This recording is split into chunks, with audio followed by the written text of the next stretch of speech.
Hey everybody, my name is Jen and this is Jen Geigley Knits, and today is December 19th. I am going to make my lefse dough today. You make the dough ahead of time. You make it a day ahead of time and let it sit and rest overnight, and then I'll make the lefse tomorrow. And I have a shortcut this year and I'm very, very excited about it because I found a lefse mix. Maybe this is cheating, but I don't care.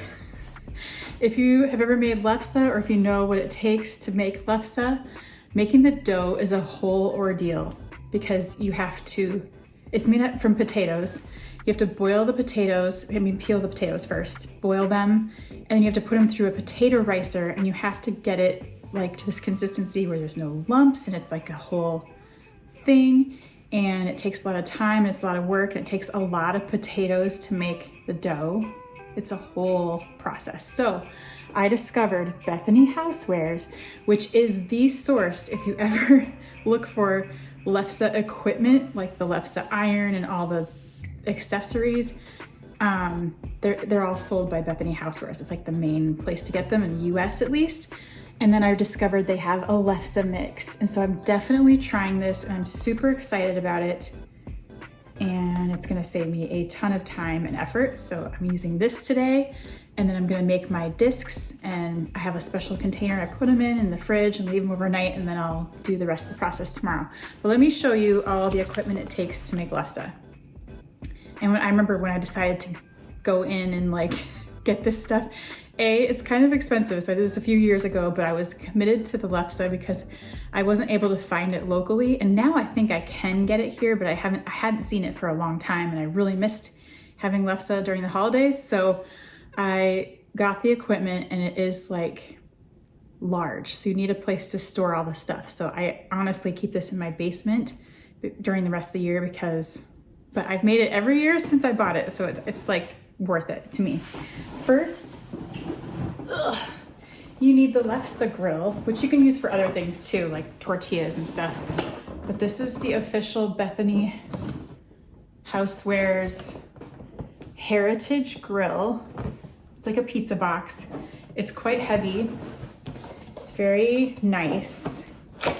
It heats up and works really well. It's kind of like a vintage feel. I feel like the design. And then it's a giant flat grill with different settings, and it's electric, and I keep it in this box.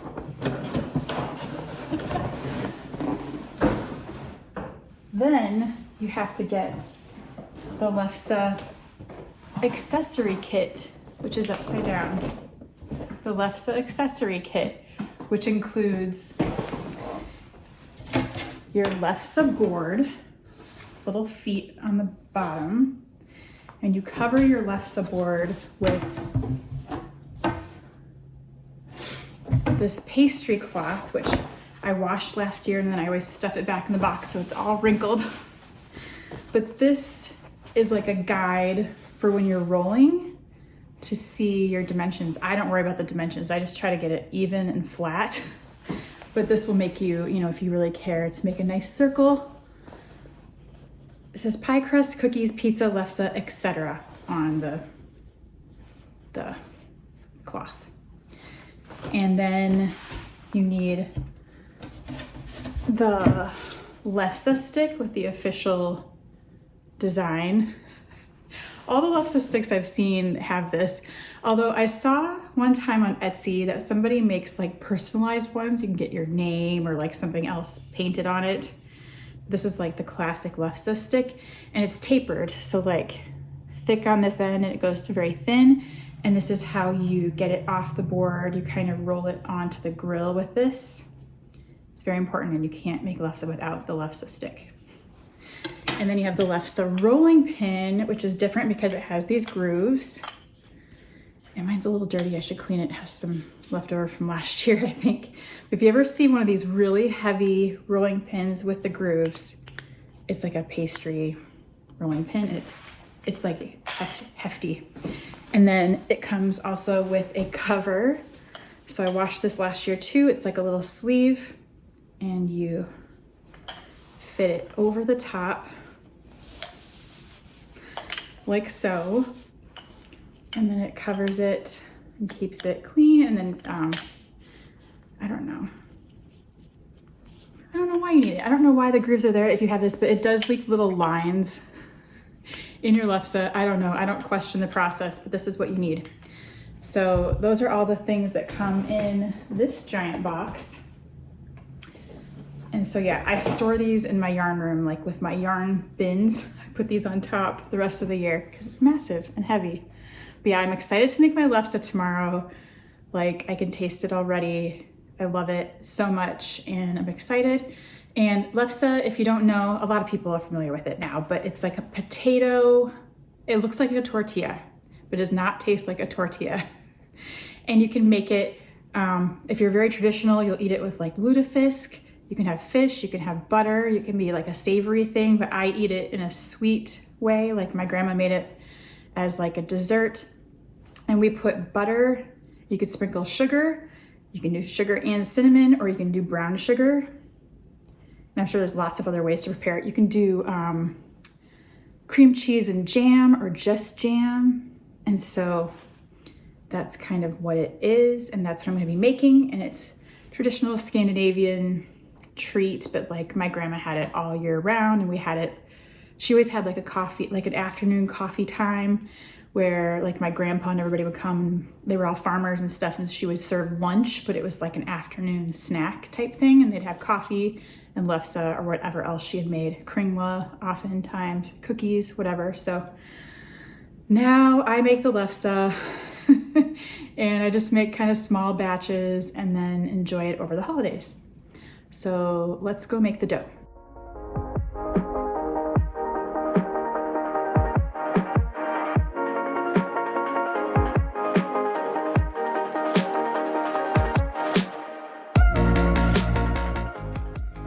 So I guess the secret to this mix is it uses potato flakes, which I never considered.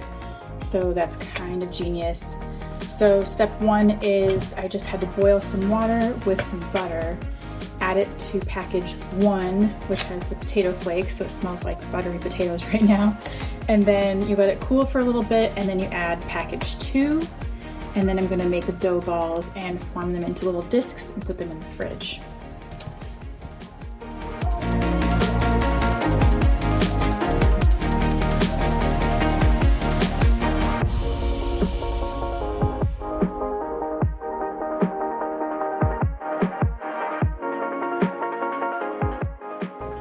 So this dough makes about 12 individual balls of dough. So I'm just gonna split this up into 12 parts and then roll them into circles and then put them in my container in the fridge.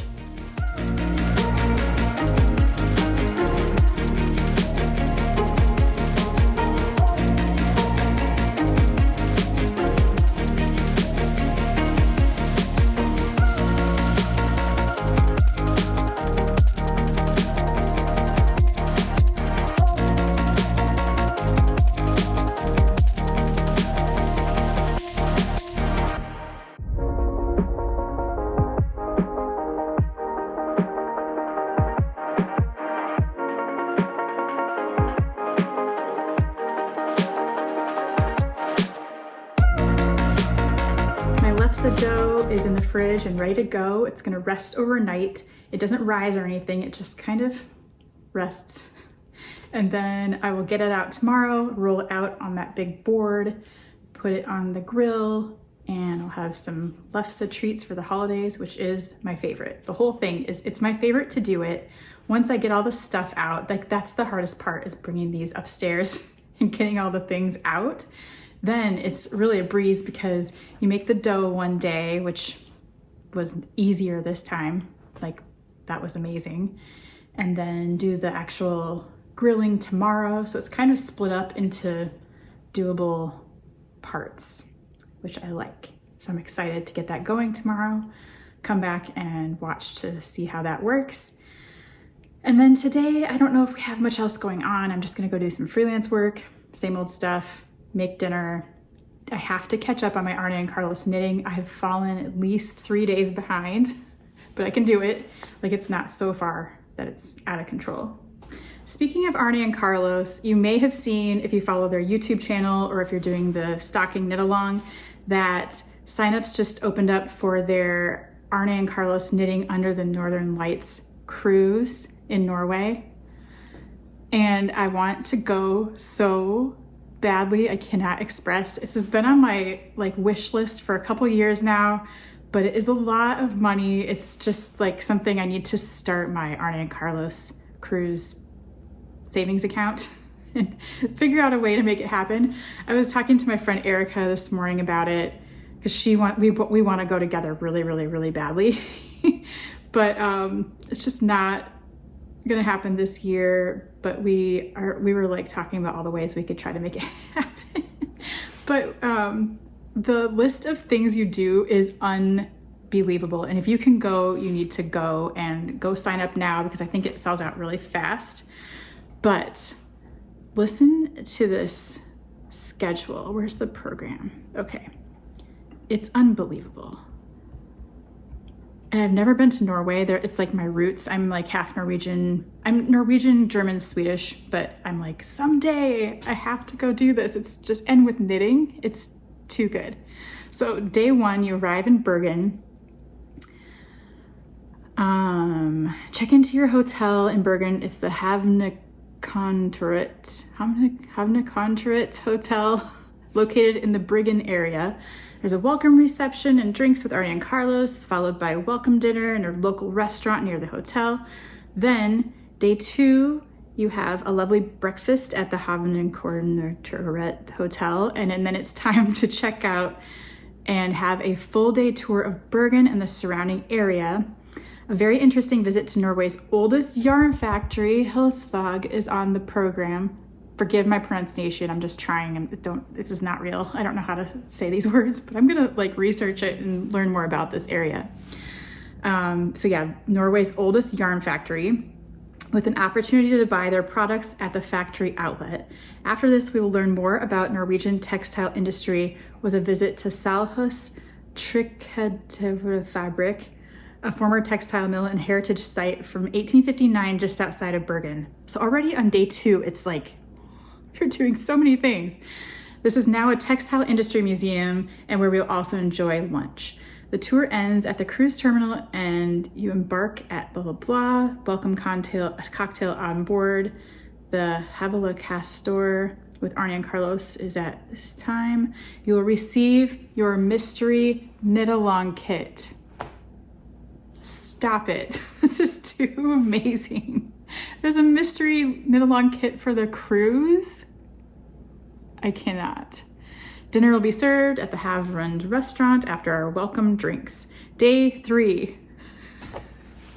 Do you see why it's just like unbelievable? And please, I know there's a bunch of people that have commented that they've gone on their Arne and Carlos Norwegian cruises. Tell me all about it in the comments, because I want to know everything, because this is seriously on my list of things I want to do someday. Like, I have to go. So tell me everything I need to know, for real. Day three is Ålesund. Gosh, I wish I knew how to say that. Ålesund. The inhabitants claim this is Norway's most beautiful town, and they could very well be right. The picture looks amazing. The city is renowned for its beautiful Art Nouveau architecture. During the call in Ålesund, the ship will make a detour to a magnificent Hjorfjord with an unforgettable scenery. Today, Arne and Carlos will also be giving their first lecture. Day four, Trondheim. Trondheim was founded by Vikings in 997 AD. The most famous building here is Nidaros Cathedral, built in Gothic style. Explore the historical city on your own or take part in one of the optional excursions. Day five, crossing the Arctic Circle. Today we cross the Arctic Circle as we sail northwards into the Arctic waters. The days get darker, and with clear skies, there are good chances of experiencing the northern lights. During the call in Bodø, you may want to join Havila's excursion to Saltstraumen, the world's most powerful maelstrom. We sail through the Lofoten archipelago, archipelago towards the pretty fishing village Svolvær for a late evening call. If weather allows, we may sail in the very narrow and mysterious Toll Fjord this evening. Northern Lights. Unbelievable. I can't.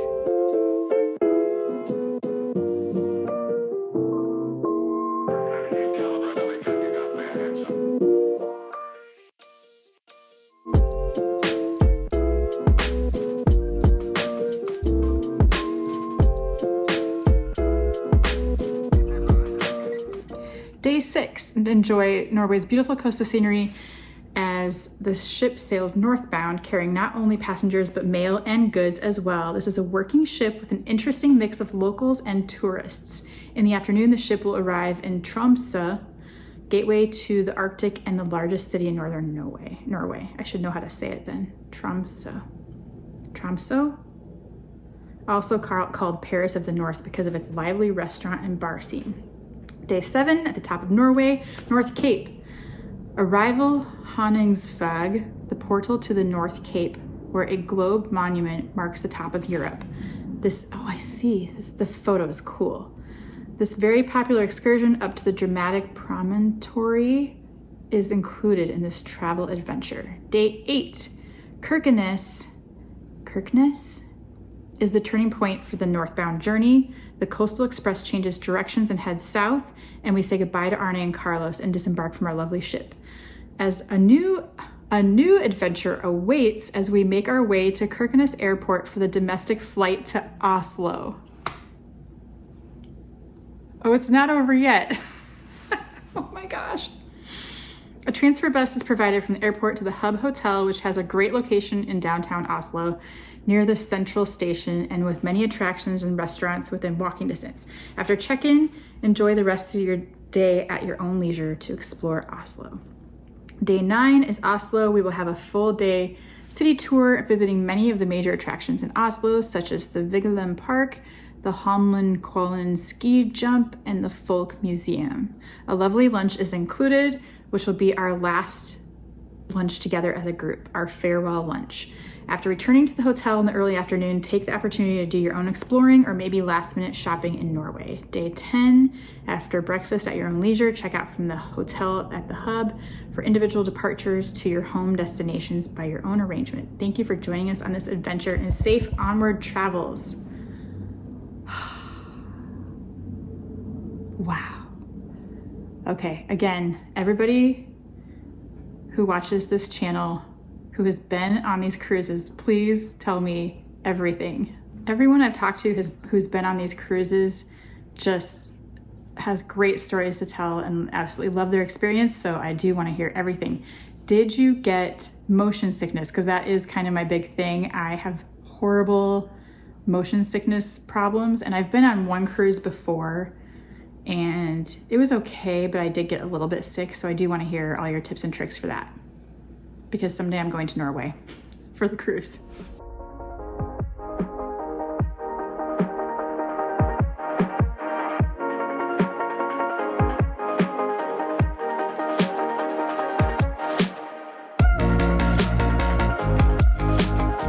Let's look at today's Advents. My Magpie one is almost done because this goes through the winter solstice, which is the 21st, I believe, is the last day. So this one's almost finished. And again, I'll get it all out at the end so you can see everything together. But right now I'm gonna do Chelsea yarns. And today is the 19th. The Rockettes. I'm gonna guess red. Rockettes would have to be red, right? I think I'm wrong because I can already kind of see. It's looking pretty pink, like neon maybe? Yep. Oh, it's good. Bright neon pink. Wow, that is awesome and bright. That's a showstopper. Okay, Rockettes. That's awesome. I love that. Who did I just see? Jennifer Garner was practicing with the Rockettes and just like killing it. She's amazing. Anyway, I've never seen the Rockettes. That would be really fun. This is beautiful and so bright and so fun. So that is Chelsea Yarns day 19. Love it. Just a few of those left. That's so weird. This month has flown by for real. And I'll do 19 on Magpie Fibers. It feels like yarn. Maybe. Maybe not. They're so tricky. Nope, it's something else, I think. I'm gonna read the card last because I've learned it'll tell you what it is. Not that I care. I'm gonna find out in a second. Anyway, what is this?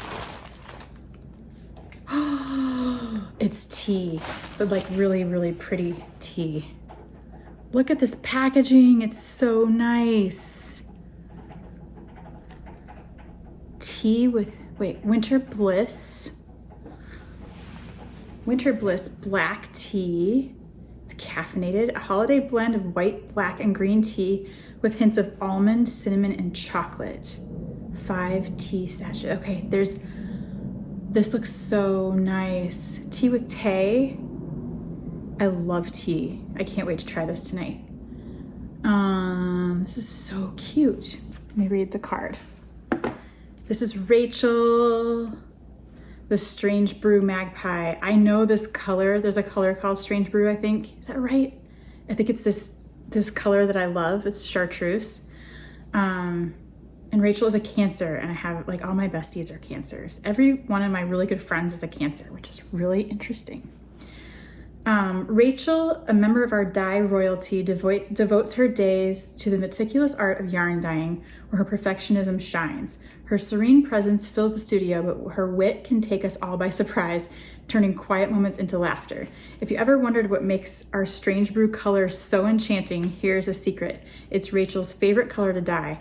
In jest, we tease that the beauty of this shade is enhanced by her joy as she dyes it. To share her serene spirit with you, Rachel has selected a delightful tea as her gift. She hopes it will become a grounding and centering companion, helping you reset and rejuvenate your creativity. I love that. She makes my favorite color. I think I have some, seriously, in this bag, because it was originally, let me see if I got it. Yep. This is Strange Brew from Magpie. I just happen to have some right here. This was part of my original lineup for my Alpenglow, and it still might be in it because it's still, I wasn't sure if it went with this. I think my 2 favorite colors can go together no matter what. So it's in because it's Strange Brew and it's my favorite. I have one more fun thing to open today that I thought I would just do here that I just got in the mail. I have looked at these for a couple of years, I swear. It's the Andy Warhol condensed collectible art series from Kid Robot, and you get a can to open, which is so fun. And then it's one of these, or a couple, maybe there's more than one in here. Let me see. I think there's more than one tiny little, you can use them as like an ornament or just like a little toy, but there's all these different things, and you might get whatever you get. It's just a mystery surprise can of soup. And so I think I'm gonna do it. I found these on sale. I don't know where I saw this, but I was like, I'm finally gonna get one. Just take my chances. Because there's definitely like some I really want on here and some that are kind of like, so you know, you just see what you get. And again, this is from Kid Robot. They have a lot of awesome things like this. And I'm totally keeping this can and putting pencils in it and pens. Okay, I got it. I think it's just one thing. I swear that the thing said there's 3, but maybe not. It looks like 1. But I think I like it. It's the cow head. Oh my gosh, this is awesome. And it has a little stand, like a frame. Oh my gosh, I love this. I'm very happy with it. This reminds me,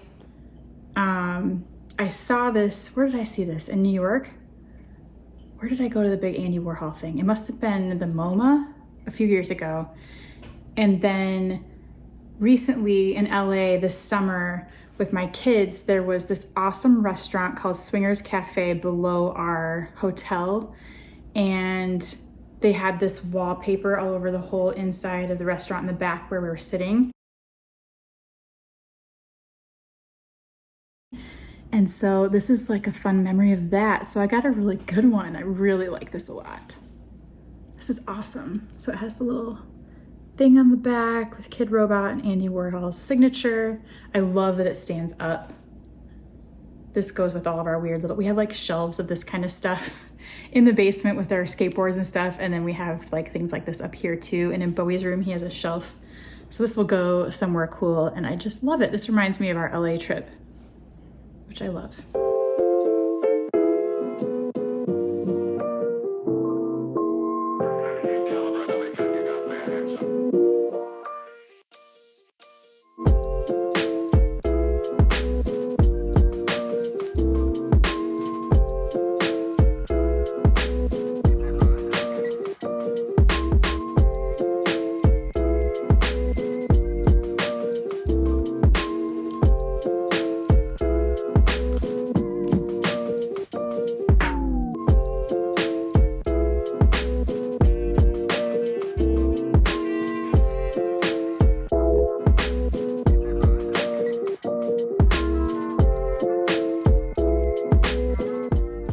Thanks so much for watching today.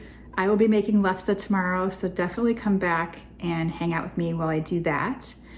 And thank you for all your comments. I'm totally behind in responding to everybody, but I read them all and I love interacting below in the comments. So thank you for taking the time to do that. I really do enjoy hearing your stories and your questions and all that stuff. So I appreciate it. And if it's your first time here, welcome and thanks for watching, and like and subscribe if you want to see more.